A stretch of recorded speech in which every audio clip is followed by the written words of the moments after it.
हिंदू धर्म के सभी देवी देवताओं के हाथ में कोई न कोई अस्त्र या शस्त्र अवश्य होता ही है। और कुछ लोग ये भी कहते हैं कि हिंदू देवी देवता अपनी रक्षा के लिए अपने साथ अस्त्र शस्त्र रखते हैं, तो वो आपकी रक्षा क्या खाक करेंगे। लेकिन इस तरह की अजूल फजूल बातें वही लोग करते हैं जो सत्य से एक अनंत दूरी पर होते हैं। आज मैं आपको शिव के डमरू के बारे में कुछ खास बताने आया हूँ।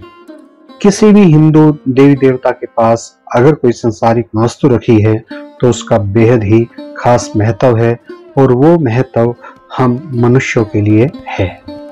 जैसे कि शिव के हाथ में डमरू। शिव के हाथ डमरू का एक खास महत्व है। शिव के डमरू की एक खास शेप है, एक खास आकृति है।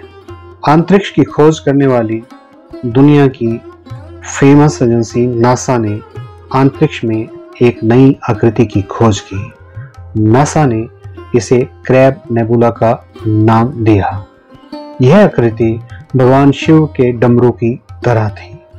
अंतरिक्ष के वैज्ञानिकों ने इसे भारतीय वैज्ञानिकों के साथ शेयर किया और भारतीय वैज्ञानिकों ने इसे शिव के डमरू का नाम दिया।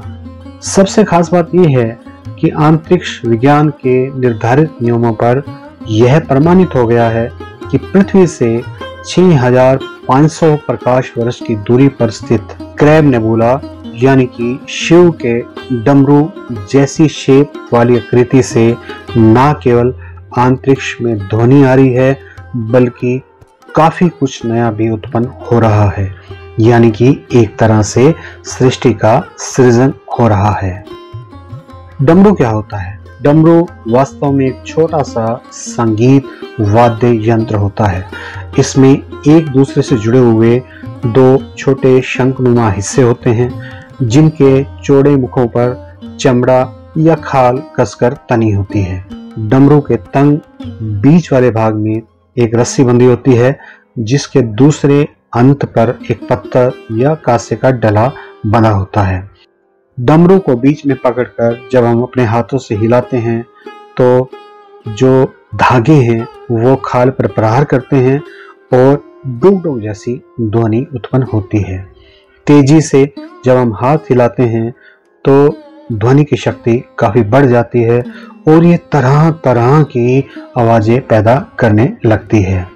इस तरह की 14 आवाजें एक डमरू से निकलती है। मान्यता ये है कि भगवान शिव की स्तुति डमरू के साथ की जाए तो घर में कुछ भी अमंगल नहीं होता। डमरू की ध्वनि घर में नकारात्मक ऊर्जा यानी कि नेगेटिव ऊर्जा को प्रवेश करने नहीं देती, और इससे घर में पॉजिटिव ऊर्जा का, सकारात्मक ऊर्जा का संचार भी होता है, और घर में मौजूद नकारात्मक ऊर्जा का नाश भी होता है। ऐसी मान्यता भी है कि डमरू से कई चमत्कारी मंत्रों की उत्पत्ति भी हुई है। आवाजों से भी इलाज होता है, लेकिन सभी आवाजों से नहीं, बल्कि कुछ विशेष आवाजों से, कुछ विशेष ध्वनियों से, क्योंकि हर आवाज ह्यूमन माइंड पर कुछ ना कुछ असर डालती ही है। आज जिस आवाज की मैं बात कर रहा हूँ, डमरू की आवाज, ये एक सुप्रीम आवाज है जो हमें ध्वनि का जो सोर्स है ओम उसकी ओर लेकर जाती है। डमरू के बीच का स्थान परम चेतना का स्थान है, परम विराम का स्थान है। इसी स्थान पर रहकर सत्य को जाना जा सकता है, लेकिन जब इस चेतना में हलचल होती है तो विश्व डमरू बजने लगता है और विश्व का निर्माण होता है। डमरू के एक जैसे शंखों के समान दिखने वाले हिस्से हैं। एक ओर दिखने वाला मायावी संसार है और दूसरी ओर ना दिखने वाला सूक्ष्म संसार।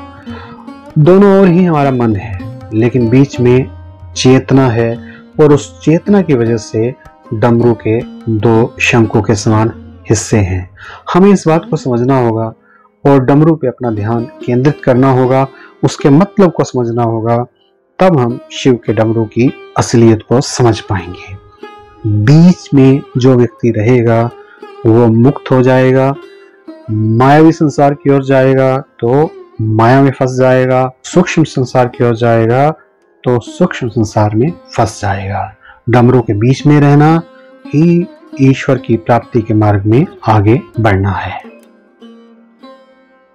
आशा है कि मेरी ये पेशकश आपको पसंद आई होगी। इससे संबंधित कोई भी प्रश्न आपके मन में पैदा हो रहा हो तो कमेंट बॉक्स में जरूर लिखिएगा, आपको अवश्य जवाब दिया जाएगा। Thank you very much. आप सबका दिन मंगलमय हो।